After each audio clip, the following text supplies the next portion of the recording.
வீரா serial நாளைக்கான எபிசோடில் என்ன நடக்க போகுதுன்னு ஒரு சூப்பரான ப்ரமோ ரிவ்யூ பார்க்கலாம் வாங்க. என்னோட ரிவ்யூ பிடிச்சிருந்தா லைக் பண்ணுங்கள். ராகவனும் கண்மணியும் ஹோட்டலுக்கு போகிறாங்க. அங்கே பாண்டியனோட ஆக்சிடெண்ட்டை பார்த்த அந்த ஐ விட்னஸ் ராகவனை தனியாக கூப்பிட்டு மிரட்டுறாங்க.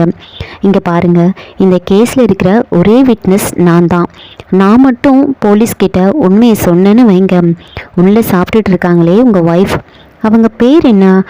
நீங்கள் ஆக்சிடெண்ட் பண்ணி கொன்னீங்களே பாண்டியனோட தங்கச்சி கண்மணி, இந்த இடத்துலையே உங்கள் மூஞ்சில் காரி துப்பிட்டு நீங்கள் கட்டின தாலியை கழட்டி போட்டுட்டு உங்கள் கையில் கொடுத்துட்டு போயிட்டே இருப்பாங்க. ஆமாம், உங்கள் அப்பா உங்கள் மேலே ரொம்ப நம்பிக்கை வச்சுருக்காராமே, அவருக்கு அடுத்து நீங்கள் தானே சொல்கிறாங்க. அதுவும் காவேரி டெக்ஸ்டைல்ஸ் கடையோட அடுத்த ஓனரே நீங்கள் தானே. எல்லாமே விசாரிச்சுட்டு தான் சார் நான் வந்திருக்கேன் அப்படின்னு பேசிக்கிட்டு இருக்கேன். இன்னொரு பக்கம் கண்மணி ராகவனை தேடிட்டு இருக்காங்க.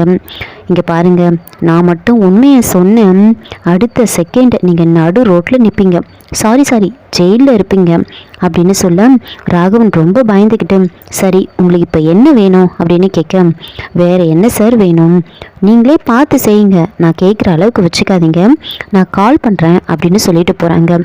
கண்மணி ஒரு பக்கம் ராகவனை தேடிட்டு இருக்காங்க. வீட்டுக்கு போனதுமே ராகவன் ரொம்ப டென்ஷனாக இருப்பாங்க. அப்போது ராகவனுக்கு கால் வருது. அது கால் வந்துக்கிட்டே இருக்கும். ராகவன் அதை கவனிக்கவே மாட்டார். மாறன் என்னடா ஏதோ கால் வந்துக்கிட்டே இருக்குது, அன்னோன் நம்பர்லேருந்து கால் வருது அப்படின்னு சொன்னதுமே ராகவன் ரொம்ப பதட்டமாகறாரு. உடனே அந்த ஃபோனை வாங்கும்போது ராகவன் கை தவி அப்படியே ஃபோனை கீழே போட்டுருவார். இதோட இந்த ப்ரோமோ முடிச்சிருக்காங்க. என்னோட ரிவ்யூ பிடிச்சிருந்தா லைக் பண்ணுங்கள், மறக்காமல் சப்ஸ்கிரைப் பண்ணுங்கள். தேங்க்யூ.